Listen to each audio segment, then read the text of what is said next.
परिचय। ये जंगल के बीच में है। शोधकर्ता भूमि पर पड़ी हुई सूखी पत्तियों में से एक पौधे की जांच कर रहे हैं। उन्होंने वहां के प्राणी जात और वनस्पति जात को ध्यानपूर्वक देखा, जिनमें से कुछ पौधे एकदम विशिष्ट प्रकार के हैं। उन्होंने कुछ ऐसे पौधे देखे जो सामान्य रूप से नहीं पाए जाते हैं। क्या ये पौधे लुप्तप्राय प्रजातियों में से हैं? आइए इस पाठ में हम किसी विशिष्ट क्षेत्र के पौधों और जंतुओं के बारे में जानें।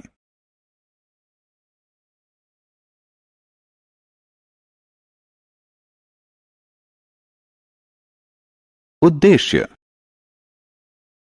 इस पाठ के अंत में आप निम्न करने में सक्षम हो जाएंगे: किसी क्षेत्र में पाए जाने वाले प्राणी जात एवं वनस्पति जात का वर्णन करना, स्थानीय एवं संकटापन्न प्रजातियों को परिभाषित करना, अभिगमन परिवेश की व्याख्या करना, निर्वनीकरण की समस्या के समाधान का पुनरावलोकन करना।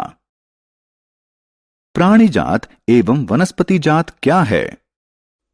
छात्रों, आपने अवश्य देखा होगा कि कुछ जंतु एवं पौधे किसी विशेष क्षेत्र में ही पाए जाते हैं। किसी विशेष क्षेत्र की वनस्पतियों और जंतुओं को उस क्षेत्र के प्राणी जात और वनस्पति जात के रूप में जाना जाता है। उदाहरण के लिए, पचमढ़ी जैवमंडल संरक्षित क्षेत्र के साल, सागौन, सिल्वर फर्न इत्यादि वनस्पति जात हैं और चिंकारा, नीलगाय, तेंदुआ इत्यादि प्राणी जात हैं। विशेष क्षेत्रीय प्रजातियां। आइए अब हम विशेष क्षेत्रीय प्रजातियों के बारे में जानें। यहां आप यह जान लें कि आबादी का वह समूह जो संकरण में सक्षम होता है प्रजाति कहलाता है। एक ही प्रजाति के सदस्यों में समान लक्षण होते हैं। मैं आपसे एक आसान प्रश्न पूछता हूं, क्या आपने सेब का पेड़ दक्षिण भारत में देखा है? नहीं ना। सेब के पेड़ सामान्य रूप से उत्तर भारत में पाए जाते हैं।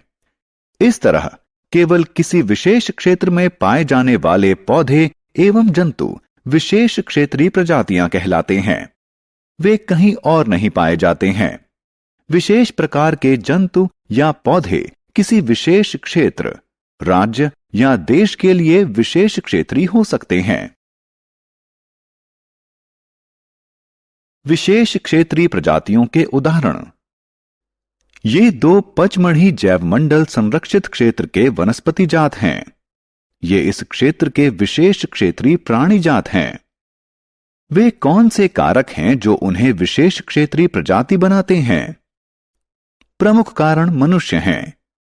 उनके वास स्थल का विनाश, मनुष्यों की बढ़ती जनसंख्या और नई प्रजातियों के आने से विशेष क्षेत्रीय प्रजातियों के प्राकृतिक वास स्थल प्रभावित हो सकते हैं और उनका अस्तित्व संकट में आ सकता है। कौन सी प्रजातियां संकटापन्न कहलाती हैं? आपने डायनासोर के बारे में अवश्य सुना होगा। वे लाखों वर्ष पहले पाए जाते थे, लेकिन आज वे विलुप्त हो चुके हैं। अनेक जंतु एवं पौधे विलुप्त हो चुके हैं, जबकि कुछ विलुप्त होने की कगार पर हैं। वे प्रजातियां जिनकी संख्या विलुप्त होने के स्तर तक कम हो जाए संकटापन्न प्रजातियां कहलाती हैं। कुछ जंतुओं के प्राकृतिक वासस्थल में उत्पन्न बाधाओं के कारण उनकी उत्तरजीविता कठिन हो गई है। आप यह जानने के लिए उत्सुक होंगे कि क्या संकटापन्न प्रजातियों का कोई रिकॉर्ड रखा गया है? ठीक है, रेड डाटा पुस्तक वह स्रोत पुस्तक है जिसमें समस्त संकटापन्न जंतुओं एवं पौधों का रिकॉर्ड रखा जाता है। प्रवास क्या है? आइए बच्चों, हम प्रवास शब्द का अर्थ जानें।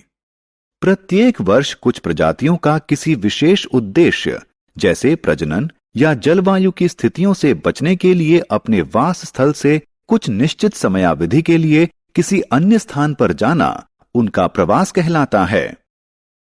निर्वनीकरण की समस्या का समाधान। हम वनों से अनेक चीजें प्राप्त करते हैं। गोंद, राल, जूट और कागज महत्वपूर्ण उत्पाद हैं जो वन से प्राप्त कच्चे माल से बनाए जाते हैं। क्या आप कागज के विकल्प की उपलब्धता के बारे में विचार कर सकते हैं? क्या होगा यदि हमारे लकड़ी ना होती? ठीक है, इन सभी प्रश्नों का सरल उत्तर कागज का पुनः चक्रण है। कागज को 5 से 7 बार पुनः चक्रित किया जा सकता है। कागज के पुनः चक्रण से न सिर्फ वृक्षों को बचाया जा सकता है, बल्कि ऊर्जा व जल भी बचाया जा सकता है। इसलिए हमें कागज बचाना चाहिए, इसका पुनः इस्तेमाल करना चाहिए और इसका पुनः चक्रण करना चाहिए। तुमने बहुत अच्छी बात कही, लेकिन कागज का पुनः चक्रण केवल निर्वनीकरण को नियंत्रित करने का अस्थायी उपाय है। क्या तुम निर्वनीकरण की समस्या का कोई स्थायी समाधान बता सकते हो? हाँ, यह पुनः वनरोपण है। नष्ट हुए वनों के स्थान पर नए वृक्ष लगाना पुनः वनरोपण कहलाता है। सारांश। आइए हमने जो कुछ सीखा है उसे संक्षेप में दोहराएं। किसी विशेष क्षेत्र में पाए जाने वाले पौधे एवं जंतु प्राणी जात एवं वनस्पति जात कहलाते हैं। जिन प्रजातियों के विलुप्त होने का खतरा है उन्हें संकटापन्न प्रजातियां कहा जाता है। प्रत्येक वर्ष कुछ प्रजातियों का अपने वास स्थल से कुछ निश्चित समयावधि के लिए किसी अन्य स्थान पर जाना उनका प्रवास कहलाता है। निर्वनीकरण की समस्या का समाधान कागज का पुनः चक्रण एवं पुनः वनरोपण है। परिचय। ये जंगल के बीच में है। शोधकर्ता भूमि पर पड़ी हुई सूखी पत्तियों में से एक पौधे की जांच कर रहे हैं। उन्होंने वहां के प्राणी जात और वनस्पति जात को ध्यानपूर्वक देखा, जिनमें से कुछ पौधे एकदम विशिष्ट प्रकार के हैं।